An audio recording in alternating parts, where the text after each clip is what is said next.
रावण के भाई विभीषण के रोकने के बाद भी रावण ने हनुमान जी की पूंछ पर रुई लगाकर उसे जला दिया था, जिससे रावण की पूरी लंका भस्मसात हो गई थी। उस भयंकर आग से केवल रावण के भाई विभीषण का भवन ही बच गया था, क्योंकि विभीषण धर्मनिष्ठ और नीतिवान थे। भले ही वे राक्षस कुल में जन्मे थे, परंतु वे सदाचारी और धर्म के नियमों का पालन करते थे। रावण के साथ युद्ध करने प्रभु श्री राम जी वानर सेना के साथ लंका पहुंचे। तब विभीषण ने रावण को धर्म के अनुसार आचरण कर माता सीता को मुक्त करने के लिए कहा, परंतु अधर्मी रावण ने विभीषण का कहना न मानकर उसका अपमान ही किया। रावण से अपमानित होकर विभीषण दुखी हुए। वह शीघ्रता से अपने 4 अतिपराक्रमी साथियों के साथ आकाशमार्ग से उस स्थान पर पहुंचे जहां लक्ष्मण सहित प्रभु श्री राम जी थे। बुद्धिमान महापुरुष विभीषण ने आकाश में ही स्थित रहकर सुग्रीव तथा अन्य वानरों की ओर देखते हुए नम्रतापूर्वक कहा, हे वानरराज, मैं लंका के राजा रावण का छोटा भाई विभीषण हूँ। मैं रावण के उस कुकृत्य से सहमत नहीं हूँ जो उसने सीता जी का हरण करके किया है। मैंने उससे सीता जी को लौटाने के लिए अनेक प्रकार से समझाया, परंतु उसने मेरी बात न मानकर मुझे अपमानित किया और मुझे लंका से निष्कासित कर दिया। इसलिए मैं यहाँ श्री रामचंद्र जी की शरण में आया हूँ। कृपया आप उन्हें मेरे आगमन की सूचना दें। विभीषण की बात सुनकर सुग्रीव ने प्रभु श्री राम जी के पास जाकर कहा, हे राघव, रावण का छोटा भाई विभीषण अपने 4 मंत्रियों सहित आपके दर्शन करना चाहता है। यदि आपकी अनुमति हो तो उन्हें यहाँ उपस्थित करूं। किंतु मेरा विचार है कि हमें शत्रु पर सोच समझकर ही विश्वास करना चाहिए। एक तो राक्षस वैसे ही क्रूर, कपटी और मायावी होते हैं, और ये तो रावण का सगा भाई है। ऐसी स्थिति में तो वह बिल्कुल भी विश्वसनीय नहीं है। किंतु आपकी जैसी आपकी आज्ञा हो वैसा करूं। सुग्रीव के तर्क सुनकर प्रभु रामचंद्र जी बोले, हे वानरराज, आपकी बात सर्वथा युक्तिसंगत और हमारे हित में है, परंतु राजाओं के 2 शत्रु होते हैं।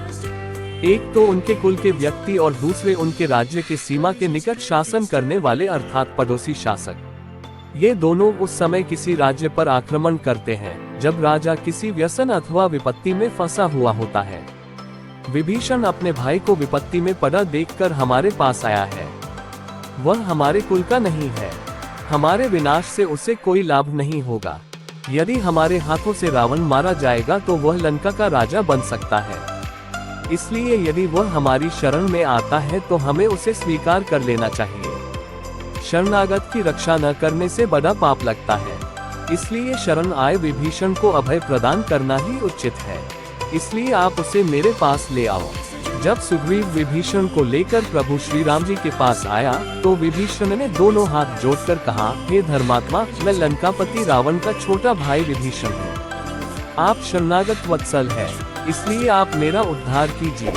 विभीषण के वचन सुनकर प्रभु श्री राम जी ने उसे गले से लगाते हुए कहा, हे विभीषण, मैंने तुम्हें स्वीकार किया, अब तुम मुझे राक्षसों का बलाबल बताओ। श्री राम जी का प्रश्न सुनकर विभीषण बोला, हे दशरथ नंदन, 10 मुखों वाले रावण को ब्रह्मा जी से वर मिला है। इस कारण देव, दानव, नाग, किन्नर आदि कोई भी उसे नहीं मार सकते। उसका छोटा भाई कुंभकर्ण पराक्रमी, शूरवीर तथा तेजस्वी है। उसके सेनापति प्रहस्त ने कैलाश पर्वत पर दुर्दमनीय मणिभद्र को पराजित किया था। रावण के पुत्र मेघनाद ने तो इंद्र को परास्त किया था। मेघनाद का भाई पराक्रमी राक्षस है, सभी युद्ध कौशल में निपुण है। ये सुनकर श्री राम जी बोले, हे विभीषण, ये सब मैं जानता हूँ। मैं प्रतिज्ञा करता हूँ कि मैं रावण का उसके पुत्रों, मंत्रियों और योद्धाओं सहित वध करके तुम्हें लंका का राजा बनाऊंगा। अब रावण की मृत्यु निश्चित है, यह मेरी अटल प्रतिज्ञा है।